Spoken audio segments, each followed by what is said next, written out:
বিশ্বাস করবেন কিনা আমি জানি না, আমার অধিকাংশকে মনে হচ্ছে তারা হিন্দু না, টু বি ভেরি অনেস্ট।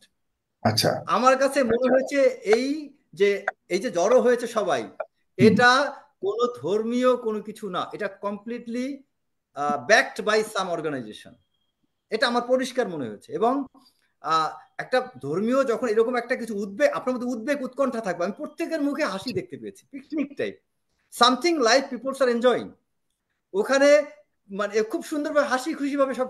আপনার ঘর বাড়ি যদি পুড়িয়ে থাকে আপনার মুখে হাসি সবার আসবে সবার কোথায়? আপনার আন্দোলন পেট্রোল অধিকার আছে, সবাই আন্দোলন করবে, কিন্তু যেন কোনোভাবেই কনস্পিরেসি না হয় সেটাও আপনার ভাই চেষ্টা করবে। ব্রাদার যদি আগুনে পুড়ে আমার মুখে হাসি থাকবে ভাই? আমার কান্না থাকবে, আমি ভারাক্রান্ত থাকবো।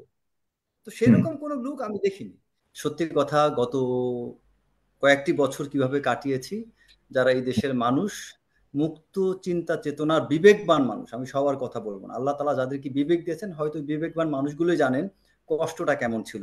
আমি অনেক সময় অনেককে বলি যে যখন খুব কোনো অন্যায় দেখলে খুব কষ্ট হয়, তখন বলি যে আল্লাহ আমাকে কেন এত বিবেক দিল, বিবেকটা না থাকলে অন্যায়টা আমার চোখে পড়তো না। আর মানুষের সাথে সাধারণ পশু পাখির সাথে পার্থক্য, কেন শেষ বিচারের দিন মানুষের বিচার হবে, কেন পশু পাখির বিচার হবে না? কারণ আল্লাহ তালা মানুষকে বিবেক দিয়েছে, পশু পাখিকে দেয়, পাখিকে দেয়নি। আর আমরা সেই মানুষই আজকে বিবেককে কাজে লাগাই না, বিবেক বিবর্জিত হয়ে স্বার্থের কারণে আমরা চাটুকারিতা করি। তো যাই হোক, মূল কথায় ফিরি। আমাদের বিজিবি থেকে যে বিবৃতি দিয়েছে শুধু তা না, বিএসএফ থেকেও কিন্তু বিবৃতি দিয়েছে। তাদের যে আপনার ওই আপনার নর্দার্ন ফ্রন্ট লাইন বা কোনো একটা বিএসএফ এর কোনো একটা দেখলাম যে তারা বিবৃতি দিয়েছে তাদের ওখানে কোনো হিন্দু মারধর খেয়ে তারা বর্ডারে জড়ো হয়নি। এটা বিভিন্ন সহিংসতার কারণে, রাজনৈতিক বা বিভিন্ন অস্থিরতার কারণে লোকজন জড়ো হয়েছে, নট ফর এনি রিলিজিয়াস আপনার কোনো কারণে। সো অ্যাকচুয়ালি এটা তাহলে বলেছেন অফিসিয়াল, বিএসএফ। হুম। হ্যাঁ, বিএসএফ থেকে। সো আচ্ছা। হ্যাঁ। বিজিবি, বিএসএফ, আপনি অ্যাকচুয়ালি যদি অফিসিয়াল স্টেটমেন্ট গুলো, আপনি যদি অফিসিয়াল বক্তব্যগুলো যদি আপনি গ্রহণ করেন, হুম। সেক্ষেত্রে এই টোটালি তাদের মিডিয়ার বিপরীত। হুম। মিডিয়াটা হচ্ছে প্রাইভেট চ্যানেল। প্রাইভেট চ্যানেল তো আপনার পেইড হতে পারে, পারে না? এবং আপনি দেখতে পাচ্ছেন যে কয়েকটা চ্যানেল খুব, মানে মনে হচ্ছে যে মার চেয়ে মাসির দরদ বেশি, অথবা পায়াস দেন পোপ। মানে শেখ হাসিনার চেয়ে বেশি কান্না, আওয়ামী লীগের চেয়ে বেশি কান্না ভারতের কয়েকজন সাংবাদিকের। এখন এই সাংবাদিক যে লাফালাফি করছে, এটা কি ভারতের official statement? No way. Bharat সরকার এখন পর্যন্ত কোনো ভূমিকা বাংলাদেশের সরকার তথা আমাদের সাধারণ জনগণের বিরুদ্ধে নিছে বলে আমার মনে হয় না, আমি দেখি নাই। হুম। ভারত সরকার বরং তাদের বিবৃতি বাংলাদেশের জনগণের সাথে, তারা যতগুলো বক্তব্য দিয়েছে বিএসএফ, তার মানে কি বাংলাদেশের বিরুদ্ধে কোনো বক্তব্য দেয়নি? ভারত সরকার বাংলাদেশের বিরুদ্ধে কোনো বক্তব্য দেয়নি। গতকালকে শশী থ্রু, আর তারপর আরো কয়েকজনের, হ্যাঁ, আরো হুম। কয়েকজন অনেক পার্লামেন্টারিয়ান, ভারতের আপনার যে পররাষ্ট্রমন্ত্রী, ইভেন যত অফিসিয়াল ক্যাপাসিটিতে যারা আছেন, কেউ কিন্তু কোনো একটা বক্তব্য বাংলাদেশের যে নতুন অন্তর্বর্তীকালীন সরকার গঠন হলো এর বিরুদ্ধে কোনো কিছু বলেননি, এবং শেখ হাসিনার পক্ষেও তারা গীত গাননি। তার মানে কি তারা জনগণের সাথে আছেন? যা লাফালাফি হচ্ছে ভারতের ওই কিছু সাংবাদিকরা বা কিছু আপনার সেটা তো বাংলাদেশে আপনি দেখছেন, বাংলাদেশে আপনি সাংবাদিকরা কি ভারতে চাটুকারিতা করে না? বাংলাদেশের সাংবাদিকরা অনেক অনলাইন প্ল্যাটফর্ম অনেক কিছু হয় না, অনেক লাফালাফি হয় না, সরকারি পিরিয়ডে হচ্ছে, সরকারের বিরুদ্ধে এখন হচ্ছে, কয়েকদিন আগে শেখ হাসিনাকে প্রশংসা করছে, এখন শেখ হাসিনাকে গালিগালাজ করছে। সো এগুলো আসলে আমলে নেওয়া উচিত না, এগুলো নিয়ে কথা বলা মানে সময়ের আপনার, আমি বলি, অপচয় করা। সো এগুলো টোটালি আমরা ইগনোর করতে পারি। আমাদের দেখা উচিত ভারতের অফিসিয়াল ক্যাপাসিটি থেকে কোনো স্টেটমেন্ট তারা দিয়েছে কিনা, সেটা হুম। আমরা আমলে নেব। বাংলাদেশের অফিসিয়াল ক্যাপাসিটি থেকে কোনো স্টেটমেন্ট, বাংলাদেশের পররাষ্ট্র মন্ত্রণালয়, বাংলাদেশের স্বরাষ্ট্র মন্ত্রণালয়, বাংলাদেশের সরকার, প্রাইম মিনিস্টার, প্রধান উপদেষ্টার কার্যালয়, বা আমাদের বিজিবি কোনো বক্তব্য দিয়েছে কিনা, দ্যাট ইজ ইম্পর্টেন্ট। ভারত থেকে বিএসএফ, তাদের স্বরাষ্ট্র মন্ত্রণালয়, তাদের সরকার প্রধান, তারা কোনো স্টেটমেন্ট দিয়েছে কিনা, দ্যাট ইজ ইম্পর্টেন্ট। এর বাইরে আমরা সব বাদ দিয়ে দিই। ঠিক আছে? তো এটা আমি মনে করি এখানেই আপনার এই উত্তরটা শেষ। আচ্ছা, আপনার নেক্সট প্রশ্নটা। নেক্সট আচ্ছা, প্রশ্নটা হিন্দুদের। আসলে তার মানে আপনি বুঝাতে চাচ্ছেন, কারণ আমি দ্বিতীয় পর্বে আপনাদের কাছ থেকে আমি নেক্সট যে কয়েকটা প্রশ্ন আছে সে নিয়ে আলাপ করতে চেয়েছি। এই পর্বে আপনি মনে করতে চাচ্ছেন যে আপনি পেইড কথা বলেছেন, তার মানে তাদের কি ওই ভারতীয় মিডিয়াকে কি আসলে বক্তব্যে বোঝা যাচ্ছে পেট, মানে আপনার আপনার রাজা ভাই, ব্যাপারটা মেজর রাজা ভাই, রাজা ভাই আপনার কাছে একটা রেজা বিনয় রেজা সুন্দর, ভাই, হ্যাঁ। রেজা ভাই, আসসালামু আলাইকুম। আপনার চমৎকার ওয়ালাইকুম আসসালাম। বক্তব্য, ধন্যবাদ। কিন্তু আমাদের উদ্বেগটা এবং আমরা যেটা, আমাদের মিডিয়াগুলো আরো প্রচার দরকার কারণ পলিটিক্স বা রাষ্ট্র কিন্তু অল অ্যাবাউট পারসেপশন। একটা কিন্তু তারা ধারণা দেওয়ার চেষ্টা করছে যে এটা ছাত্র জনতার বিদ্রোহ না, এটা হচ্ছে বিশেষ গোষ্ঠী। এই জন্যই আমরা উদ্বিগ্ন। Thank you. আচ্ছা মাহবুব ভাই, থ্যাংক ইউ। বিষয়টা হচ্ছে কি, আমরা গুজব কিভাবে দমন করতে পারবো, কিছু ক্রাইটেরিয়া সেট করতে হবে। আপনি যদি গুজবকে দমন করতে চান তাহলে তো আপনার এই জিনিসগুলো ইগনোর করতে হবে। আর আমি যদি এটাকে বারবার আলোচনায় আনি, তার মানে গুজবকে আমি এস্টাবলিশ করে দিচ্ছি। রাইট। এবং আমরা আলোচনা এতটাই ভারতীয় মিডিয়ার প্রতি এতটাই হচ্ছি এখন, রেগুলার ভারতীয় মিডিয়ার বা ওইসব মিডিয়ার আপনি আমরা একটা জিনিস চিন্তা দর্শক করেন হয়ে সাগর ভাই, দর্শক হয়ে আমি যাচ্ছি। একটা চিন্তা করি, আমি রাস্তা দিয়ে হেঁটে যাচ্ছি, আপনি একজন অপরিচিত মানুষ, আপনি একজন মুসলমান হিসেবে আপনি আমাকে বলতে পারেন আসসালামু আলাইকুম ওয়া রাহমাতুল্লাহ, এটুকু বলতে পারেন। কিন্তু আপনি করলেন কি, আমাকে সালাম দিলেন, সালাম দিয়েই আমাকে ওইখানে ওই রাস্তায় দাঁড় করে আমাকে শরবত খেতে দিলেন, তারপরে আপনি আমাকে আরো কিছু গিফট দিলেন, তারপরে আমাকে অনেক প্রশংসা করলেন, আপনাকে খুব সুন্দর লাগতেছে ব্লা ব্লা। এই অতিরিক্ত যে আপনি সমাদর করছেন, এটা তো সন্দেহজনক। রাইট। এই যে ভারতের মিডিয়াটা যে অতি ভক্তি দেখাচ্ছেন আমাদের মানে রেজা ভাই, আমি বিজয়ী। একটা প্রশ্ন করতে চাই।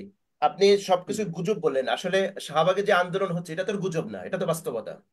না না, শাহবাগে শাহবাগের যে বিষয়টা আন্দোলন কি, করছে, যে আমি একটু বলি, তো আপনি কি মনে করেন যে এখানে সবাই হিন্দু, নাকি হিন্দু সেজে আন্দোলন করছে? আপনার কাছে কি মনে হয়? এটা তো আচ্ছা, আসলে গুজব না, এটা তো বাস্তবতা। রহমানি ভাই, আমি আপনার নামটা উচ্চারণ করলে উচ্চারণ ভুলে মাফ করবেন, মোহাম্মদ রহমানি ভাই, আপনি যেটা বলছেন, আমি নিজে গতকালকে শাহবাগে গিয়েছিলাম। আই ওয়াজ, আমার সত্যি কথা, আমার এটা অনেকদিন ধরেই আমার ভিতরে খুব কাজ করছিল যে what's going on on ground. আমি নিজে গিয়েছি গতকালকে শাহবাগ চত্বরে এবং অনেকক্ষণ আমি হেঁটে বেড়াইছি। আর আমার যেহেতু মানে আল্লাহ মাফ করুক, আপনাদের মতো দাড়ি নাই, এত সুন্দর চেহারা নাই, আমাকে দেখে তো আসলে যেটা আমি বলি যে এই জায়গায় আমাদের ইসলামের দুর্বলতা বা আমার দুর্বলতা, আপনি যে অত্যন্ত সুন্দর, আপনি হ্যান্ডসাম। না, জি আমাকে আমাকে সবচেয়ে আমার দুর্বলতা যেটা নেগেটিভ দিক হচ্ছে, আমাকে মুসলমানের মতো লাগে না। তো অ্যাকচুয়ালি একটা মুসলমানের সত্যিকার লুক যেটা, তার দাড়ি টুপি, সেটা আমার নাই। তো আমি এটা স্বীকার করি। হ্যাঁ, স্বীকার করি না, আমার যেটা নাই সেটা আমার স্বীকার করা উচিত। আল্লাহ তাআলা হয়তো আমাকে তাওফিক দিক। তো বিষয় হচ্ছে কি যে আমি তো ওইখানে গিয়েছে তো বুঝার কায়দা নেই আমি হিন্দু না মুসলমান।